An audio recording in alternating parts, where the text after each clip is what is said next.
Hello YouTube, Greg here. Today I'm going to make a video on Reiki.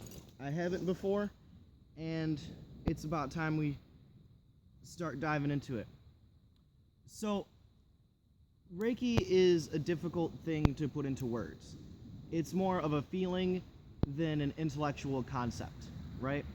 People ask me about it fairly often because not very many people, at least in this area, practice it, and they just want to know what it is. They're curious, and I'm going to try to break it down in the quickest and most logically intuitive explanation I can give, right? I am a level 2 practitioner. I'm by no means a master of Reiki or an actual Reiki master, but I've been practicing it for about a year and a half now, and think I got a handle on it compared to most people who are just completely in the dark, right? So Reiki is an energy healing modality from Japan, founded about 100 years ago by Usui Sensei back in the 19 teens or 20s, if I'm not mistaken. And the word itself, Reiki, is two words in one, right? Rei and Ki. Rei is the spiritually guided consciousness aspect of it, and Ki, Chi, or Prana is the same thing, called many different words in different cultures. It is the universal life force that is within us all. And when you're giving someone a session, you use different symbols, almost like letters or hieroglyphics, to access the different energetic frequencies of Reiki, right? Which sounds funny, but if you think about it, using a symbol to access something is one of the easiest ways, right?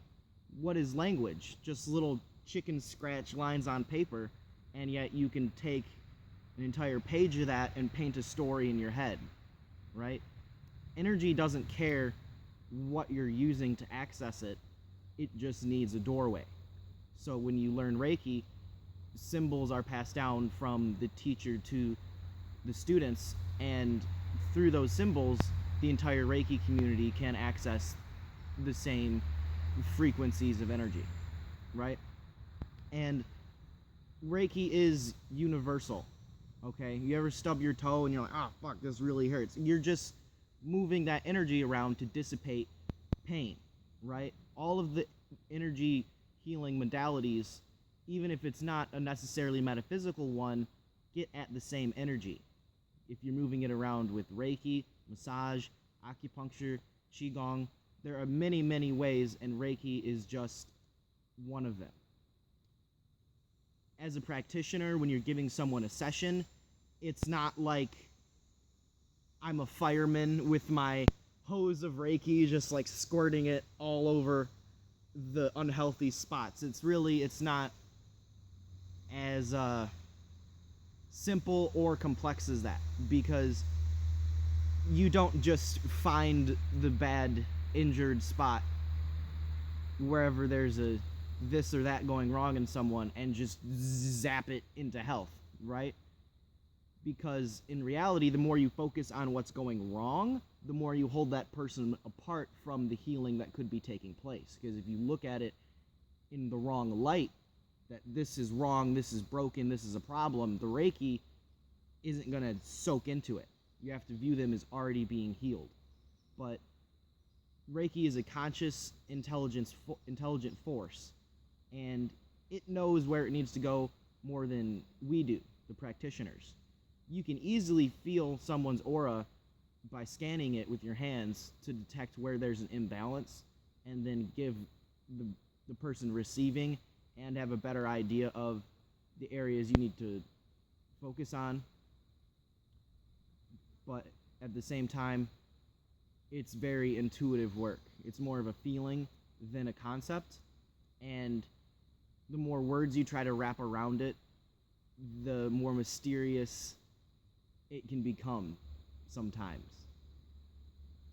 It's like trying to explain a kaleidoscope to a blind man, or the difference between joy and fear to someone who doesn't have emotions, that sociopath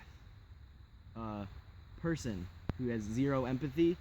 You can't really begin to explain what that is to them, just like you can't get someone who's blind to the non-physical aspects of the world to accept Reiki, because you can't quantify it. I can't zap you with 20 units of Reiki and then charge you $20. It doesn't work like that.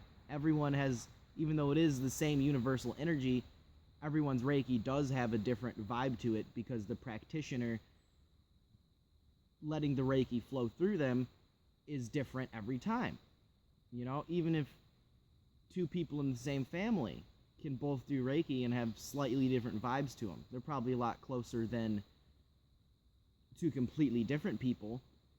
But I've had multiple people Reiki me at once, and it's very interesting feeling the difference, even with eyes closed in a meditative state, between the energy that's coming into your aura from this person and from that person, even though it's the same universal life force.